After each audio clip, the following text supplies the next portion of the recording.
এই মুহূর্তে Mymensingh medical college হাসপাতালে আছেন সহকর্মী ওবায়দুল হক। সরাসরি যাচ্ছি তার কাছে। হামের প্রকোপ বাড়ায় ময়মনসিংহ মেডিকেল কলেজ হাসপাতালে হাম আক্রান্ত রোগীদের চাপ বেড়েছে এবং প্রতিদিনই এই ময়মনসিংহ মেডিকেল কলেজ হাসপাতালে কিন্তু হাম আক্রান্ত শিশু ভর্তি হচ্ছে এবং আজকে সকাল পর্যন্ত এই হাম আক্রান্ত রোগী যে শিশুরা তারা অন্যান্য শিশুদের বিভিন্ন রোগে আক্রান্ত শিশুদের সঙ্গে ওয়ার্ডে থাকলেও আজকে এই যে হামের যে সংক্রমণ এই সংক্রমণ রোধে কিন্তু আলাদা আইসোলেশন ওয়ার্ড করা হয়েছে ময়মনসিংহ মেডিকেল কলেজ হাসপাতালের নতুন ভবনের 8ম তলায়। এখানে প্রতিটি কেবিনে আসলে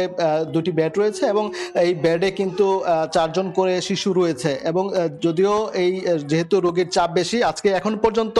এই ময়মনসিংহ মেডিকেল কলেজ হাসপাতালে 71 জন শিশু কিন্তু হাম আক্রান্ত হয়ে ভর্তি হয়েছে এবং তারা যে আমরা দেখতে পাচ্ছি যে তারা যে ওয়ার্ডের বেড এক বেডে একাধিক রোগী সহ যেহেতু রোগীর চাপ বেশি এবং এখানেও যে আইসোলেশন ওয়ার্ড এখানেও কিন্তু সংকুলন হচ্ছে না, যার কারণে রোগীরা কিন্তু বাইরের বারান্দাও কিন্তু অবস্থান নিয়েছে এবং চিকিৎসকরা যেটি বলছেন যে এখানে যেহেতু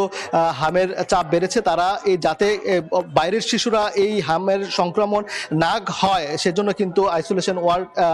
আজকে থেকেই চালু করা হয়েছে এবং আমি সিভিল সার্জনের সাথে কথা বলেছি, তিনি যেটি বলেছেন প্রতিটি উপজেলায় হাম যারা আক্রান্ত হচ্ছে তাদেরকে সার্বক্ষণিক দেখভালের জন্য কমিটি গঠন করা হয়েছে। তো ময়মনসিংহ মেডিকেল কলেজ হাসপাতালে আইসোলেশন ওয়ার্ড করার ফলে আসলে এই সংক্রমণ থেকে আপাতত অন্যান্য শিশুরা কিন্তু মুক্ত থাকতে পারছে। তো এই ছিল ময়মনসিংহ মেডিকেল থেকে আমার কাছে থাকা সবশেষ খবর। সরাসরি যুক্ত ছিলাম ময়মনসিংহ মেডিকেল কলেজ হাসপাতালে।